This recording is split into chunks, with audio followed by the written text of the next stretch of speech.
Эпизод 11.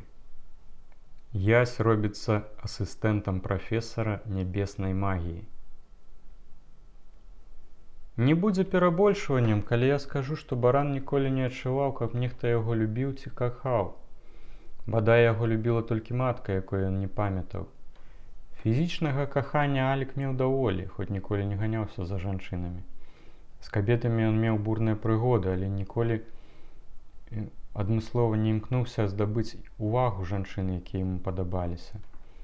Гэтаму перашкаджаў нейкі дзіўны гонар. Ён лічыў, што яму, саліднаму злодзею, не належыць заляцацца і цацкацца з жанчынамі. Ён меў шмат каханак, фраерак, злодзеек і прастытутак, але ніводная не скарыла яго сэрца, не заваявала ягоных думак, не апанавала душы. Сярод іх былі сапраўды цікавыя асобы, некаторыя звычайна прыгожыя, некаторыя асабліва сярод злодзеяк добрыя з цудоўнымі характарамі, але баран быў на ўсё сляпы. Як мужчына браў сваё, даваў узамен, колькі мог, ды і годзе. Сяброў Алік таксама не меў. Былі супольнікі, былі калегі па рамяству і з турмаў, але сябра не было. А менавіта злодзеі, якія жывуць у пастаяннай атмасферы рызыкі, пад сталай пагрозай страціць свабоду альбо жыццё, найбольш прагнуць сапраўднага сяброўства і кахання ды тужаць па іх. Але баран быў заўсёды такі халодны, такі закрыты, што кожны зародак чужога альбо ягонага ўласнага пачуцця адразу ж гніў, не паспеўшы развіцца. Ён некалі яшчэ дзіцём вырваўся з халодных і вострых пазураў смерці, прайшоў праз пекла жыцця, якое зладзілі людзі і далі яму, няшчаснаму чалавечаму звярку, як спадчыну нашай культуры. Ён прыняў гэтую спадчыну, гэты лёс і ўрачыста нёс па жыцці, як кароль сваю карону. Ён краў адважна, лёгка, упэўнена. Яго зладзейскі інтэлект дапамагаў яму ацаніць кожную сітуацыю вельмі хутка і дакладна.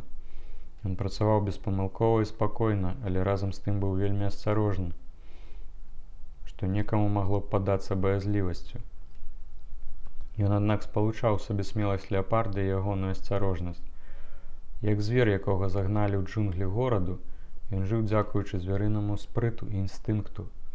Ён добра ведаў людзей і ўспрымаў іх як дзічыну, на якую паляваў з дзяцінства. Пагарджаў імі. Ён бачыў, наколькі яны хцівыя, подлыя, баязлівыя. Самі жывучы злачынна, яны нялітасцева каралі кожную правіннасць іншых. Калі ён краў і за гэта расплачваўся свабодай, здароўем, спакоем і жыццём, то нібыта сумленныя грамадзяне навокал заўсёды былі гатовыя паздзекавацца ці абшукаць слабых і безабаронных. Яны мелі сумневы толькі тады, калі баяліся, што іх выкрыюць. Баран купаўся ў садызме, фальшы, подласці грамадства і набраўся пагарды да людзей. Адзіным сябрам барана, такім жа маўклівым, такім жа асцярожным у адносінах да людзей, недаверлівым да іх, быў сабака Мілы. Ён не ўмеў паказаць чалавеку сваёй любові, але меў яе даволі ўнутры. Увесь запас цёплых пачуццяў, які прырода дала яму для ўсіх людзей, ён скіраваў цяпер на аднаго чалавека. А той чалавек, злодзей, таксама падарыў сваё сэрца толькі адной асобе – дзяўчыне Паўцы.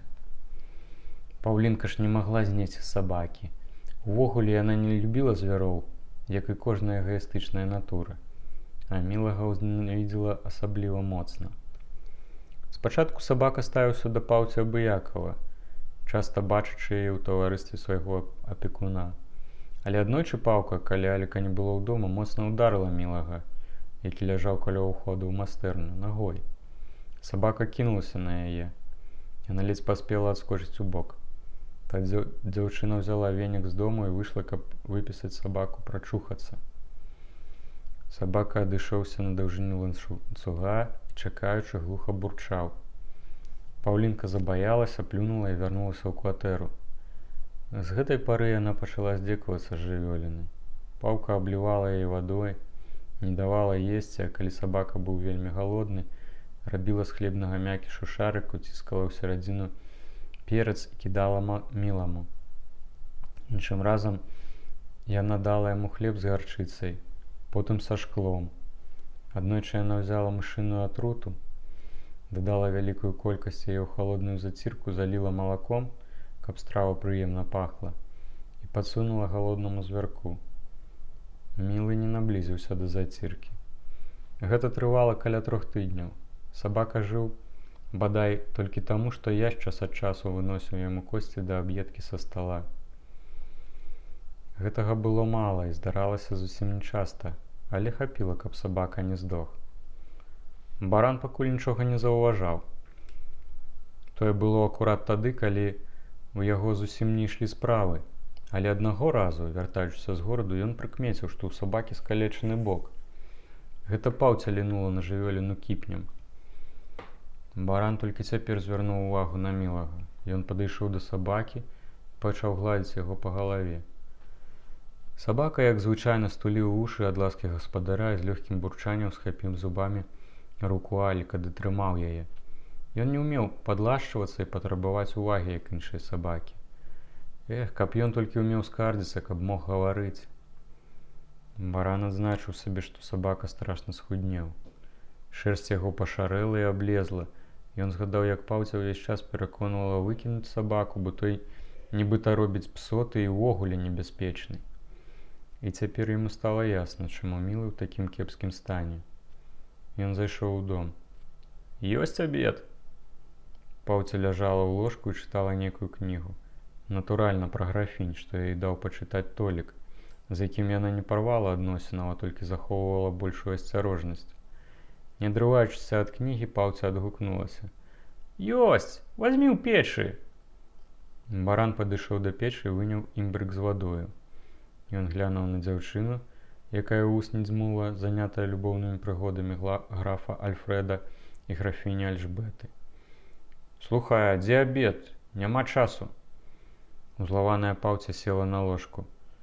«Гарбата ў пячы, згатуй сабе! Ну, і яйкі звараныя, вазьмі ў шафцы!» Баран насупіўся. «Паслухай, паўця, ты тут не гыркай. Я да цябе па-добраму. Не хочаш гатаваць абедаў, не гатуй!» «А з чаго я цябе абед зраблю, га?» «Пазаўчора я ж даў цябе грош, і ўжо няма?»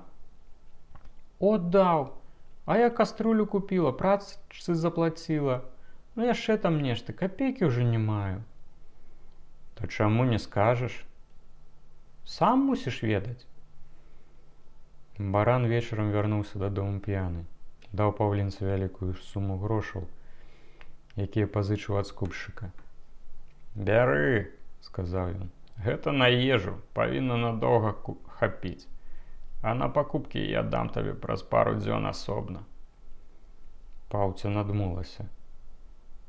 «Скажы мне, калі ласка, чаму мілы скалечаны?» — запытаў Алік крыху пазней. «Не ведаю», — буркнула дзяўчына. «А чаму так схуднеў? Пэўна, блага яго корміш?» «І зусім не буду карміць. Табе дварняк даражэйшы за мяне, ідзі і цалуйся з ім. Жыцця няма праз тую пачвару». Паўця пачала плакаць. Назаўтра баран пайшоў да Нацэвічаў і папрасіў усё яе, каб яна зноў пачала даглядаць сабаку. Даў ёй грошы. Будку мілага ён перасунуў да рага дома пад вокны Нацэвічаў. Там жа прымацаваў ланцуг. Праз тыдзень да сабакі вярнуліся сілы. Шэрсць зноў зрабілася бліскучай, набраў вагі. Цяпер баран, вярнуўшыся з гораду, пачаў прыносіць яму нешта з ежы і, наогул, часцей стаў да яго прыходзіць і гуляць. Можа, Алік зразумеў, што сабака – гэта іншы, адзіны яго сябр. «Я не хачу жыць у прыбіральні, разумееш?» – крычала Паўка. «Сюды усялякая халера прыходзіць. Тут і спі, і мы, і гатуй. Усе людзі як людзі, а мы як ашавуркі нейкія. Я хачу мець свой пакой, а не жыць у майстэрні. Тут няма дзе павярнуцца». Праз пару дзён Алік паразмаўляў з Нацэвічыхай і арандаваў яе яшчэ палову вялікага сталовага пакою. Алік загадаў зрабіць 2 перагародкі, паставіць невялічкую пліту і зладзіць рамонт. Па некаторым часе баран і паўлінка мелі кватэру з 2 пакояў і кухні. Тут было ахайна і утульна. Паўця мела асобны пакой, а баран, як і раней, спаў у майстэрні. Удзень Алік мала калі бываў дома. Паўця магла свабодна запрашаць сюды сябровак і маці, а пару разоў заглянуў і Толік. Баран зразумеў, што Паўця хоча ад яго як мага больш унезалежыцца. Ён адклаў сабе ў галаве, што дзяўчына падманвае яго ў выдатках, што яна хцівая, зусім пра яго не клапоціцца, што стараецца яго выкарыстаць, што яна злая і нахабная. Але ён далей яе кахаў. Кахаў да шаленства, больш за само жыццё. Тут не дапамаглі па ніякія развагі. Каханне назаўсёды пасялілася ў яго сэрцы, а ён плыў на любоўных хвалях і кожны дзень піў салодкую атруту. Толькі ўсё больш рабіўся пануры і маўклівы. А Паўця спрытна лавіравала і порцамі дзялілася з ім сваёй ласкай і пяшчотамі.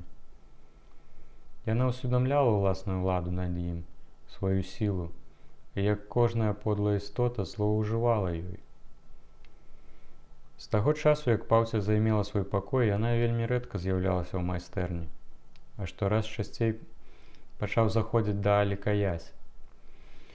Хлопец зноў чытаў барану газеты альбо кнігі. Алік нават папрасіў яго, каб маладзён павучыў яго чытаць.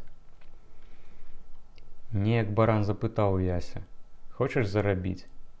«Вядома». «То ідзі ў апцеку, купі віннай кіслаты. У краме купі паперу і клей, а потым зрабі 23-кілаграмовых пакункаў. Толькі глядзі, каб былі моцныя. А я тым часам нешта іншае вырашу. А, яшчэ, купі распыляльнік». Ясь не распытваў барана, навошта гэта ўсё, бо ведаў пра яго скрытны характар. «Толькі памятай», — сказаў баран хлопцу, — «гэта блатная справа, нікому ні слова. Ты хлопец надзейны. Хачу даць цябе зарабіць».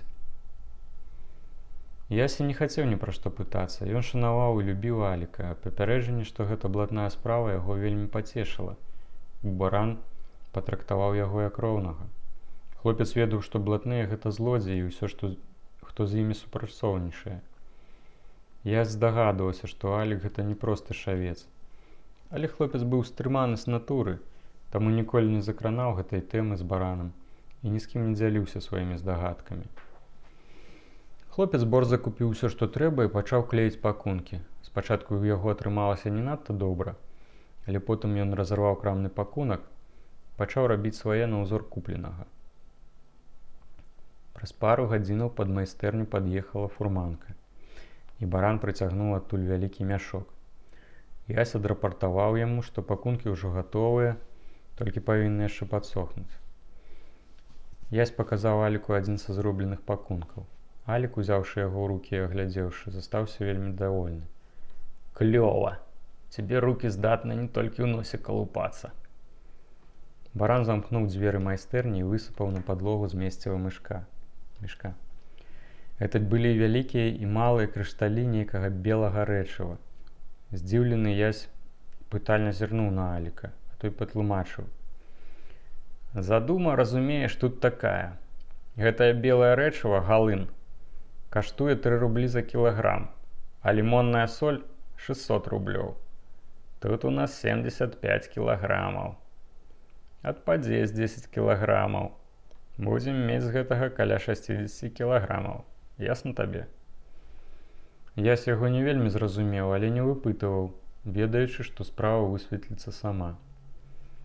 Ясь і баран узяліся за працу. Яны разбівалі малаткамі невялікія кавалкі галыну на невялічкія крышталі, якіх звычайна прадаецца ў крамах нязмолатая лімонная кіслата. Вельмі дробны парашок, а таксама брудныя непрыгожыя крышталі яны адклалі ў бок, а добрыя і чыстыя скідывалі на вялікую посцілку, разасланую на падлозе. Праз некалькі гадзінаў інтэнсіўнай працы ўсё было гатова. Ясь падмёў майстэрню, сабраў у вядро адкіды і вынес іх у яму на агародзе. Падчас працы баран тлумачыў Ясю: «У 1913 годзе такую штуку зрабілі ў Арле. Я меў сябрука аднаго. Такі ўжо спрытнюга быў, шэльма і туфцяра. Мог нават чорту рогі скруціць. Такую лімонку мы тады, мусіць, у 50 крамаў завезлі. тут таксама добра пойдзе, але толькі адзін раз. А людзі не патруцяцца? Дзе там? Найгоршае, што будзе, бабы абед папсуюць. А нехта з купцоў морду атрымае, што такую лімонку прадае. Пасля гэтага баран з ясем змясцілі крышталі на подсцілцы тонкім слоем. Баран узяў пульверізатар і спырскаў увесь слой разведзенай віннай кіслатой. Праз пэўны час яны перамяшалі крышталі драўлянай лапатай, зноў папырскалі іх віннай кіслатой. Гэтак яны рабілі некалькі разоў. Потым крышталі сохлі ў пакоі, зачыненым акном. Пасля гэтага я збегаў да манцёра па вагі, потым разам з баранам рассыпаў крышталі па папяровых пакунках, ды зважыў, каб кожны пакунак меў па 3 кілаграмы. Нарэшце каля сцяны на падлозе былі выстаўлены ў радок 21 3-кілаграмовы пакунак. Баран папырскаў яшчэ зверху змесціва кожнага пакунка і аб'явіў, што праца скончаная. Ясь узяў з аднаго з пакункаў дробку крышталёў галыну і пачаў іх разглядваць. Ні сваёй формай, ні колерам яны не адрозніваліся ад крышталёў лімоннай кіслаты. Ён узяў некалькі драбінак на язык і таксама пераканаўся, што на смак цяжка было разабрацца, што гэта падробка. Баран змясціў усё, што яны нарыхтавалі пад ложкам, і абвесціў, што продажам яны зоймуцца заўтра. Разумееш, трэба ўсё прадаць за адзін дзень. Пазней ніхто не возьме ў цябе і кілаграма. Не варта будзе гэтым займацца. Хіба вельмі хочаш у турму патрапіць. Першапачаткова баран планаваў падключыць яся для продажу фальшывай лімоннай кіслаты, але падумаўшы, адкінуў ідзею. На працы ён давяраў толькі сабе. І трываў на працы ён толькі прафесійных злодзеяў, адмыслоўцаў у пэўнай зладзейскай галіне. І хоць сам ён быў гігантам, не вельмі давяраў працы і досведу сваіх калегаў, якія хапаліся за любую работу. Ён лічыў, што добры скокер той, хто адным скокам і займаецца. Сапраўдны даліншчык толькі той, хто ходзіць па даліне. І гэтак далей. Хоць звычайным людзям зладзейскі занятак падаецца нечым лёгкім і простым, але насамрэч для гэтага патрэбны вялікі спрыт, веды і досвед. Адсюль бярэцца часам шырокая спецыялізацыя сярод блатных. Вядома, часта даводзіцца выхадзіць па-за вузкі абсяг свайго асноўнага занятку. Напрыклад, дзённы злодзей-кватэрнік часам ідзе на шніф, або начны злодзей робіць скок. Але на гэта яны наважаюцца толькі тады, калі няма іншага выйсця, даціскае нястача або сама работа ідзе ў рукі. Лекар унутраных хваробаў таксама часам мусіць выканаць хірургічную працэдуру. Але гэта ўжо лічыцца адхіленнем ад ягонай спецыяльнасці. Што датычыць супрацы з фраерамі, то добры злодзей вельмі неахвотна на яе згаджаецца. З гэтага вынікае столькі праблемаў і недарэчнасцяў, што ў прынцыпе злодзеі лічаць такую супрацу проста дарогай у турму. Таму і баран пасля нядоўгіх роздумаў пастанавіў абысціся без ясевай дапамогі, а ўсю падробленую лімонавую кіслату прадаць самастойна. Заўтра Алік баран апрануў новы плашч, сіні капялюш і насунуў на нос акуляры. Я ледзьве пазнаў яго ў такім убранні і міжволі зарагатаў. Барану гэта спадабалася. Не пазнаў бы мяне потым, што скажаш? Ніколі ў жыцці, адказаў Ясь. Ну, то і клёва. Настаўнік і вучань адправіліся на заданне. Баран нёс 2 пакункі лімоннай кіслаты. Я сцягнуў у кашы 4 пакункі. Гандляваць яны пачалі на Хрышчэнскай вуліцы. Там баран прадаў 2 пакункі, загадаў Ясю ўзяць фурманку, ехаць дадому і як найхутчэй прывезці яшчэ 6 пакункаў. Дамовіліся спаткацца на Кветкавым бульвары. Апошнюю партыю баран прадаў на Маскоўскай вуліцы, недалёка ад вакзалу. На ўсё гэта ім спатрэбілася 4 гадзіны. Мала якая крама не купіла б лімоннай кіслаты на рэалізацыю.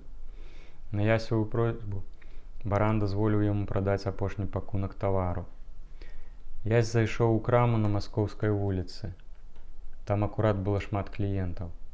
Ясь звярнуўся да сталага габрэя, які акурат нешта важыў. Можа, купіце лімонную кіслату? Купец адразу ж зацікавіўся, бо ў тыя часы гэта быў рэдкі тавар. А шмат маеш? 3 кілаграмы. За колькі? 600 рублёў кіля. Але прадаю ўсё разам. Пакажы. Купец забраў пакунак.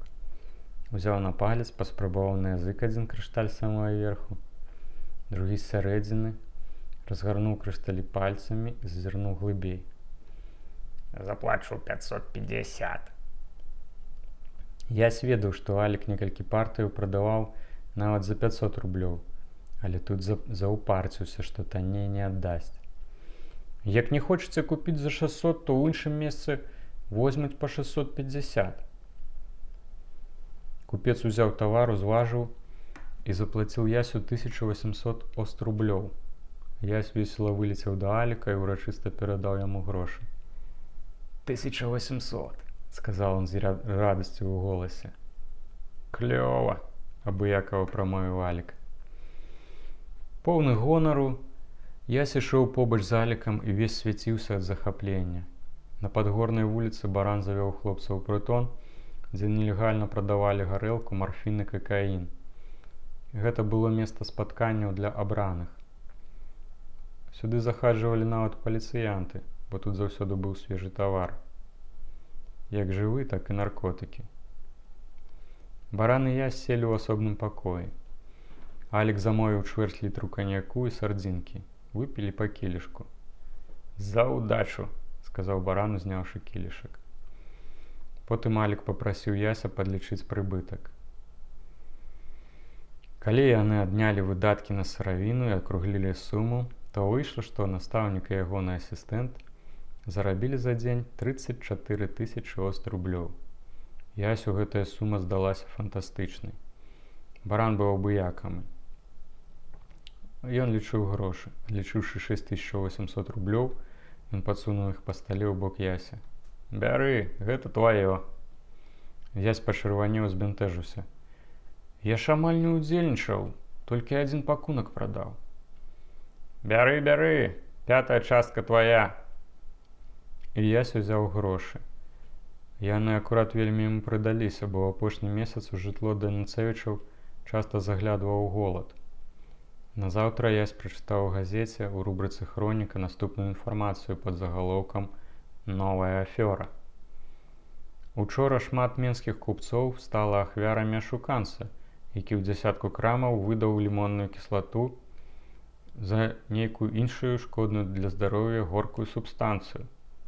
Незважаючы на шматлікія перасцярогі, каб грамадскасць была больш пільная, дастаткова ёсць яшчэ наіўных, якія ў пагоні за нажываю самі становяцца ахвярамі нахабных аферыстаў. Паліцыя ідзе па слядах злачынцаў. Баран іранічна усміхнуўся. Паліцыя ідзе па слядах і бачыць злачынцаў у снах.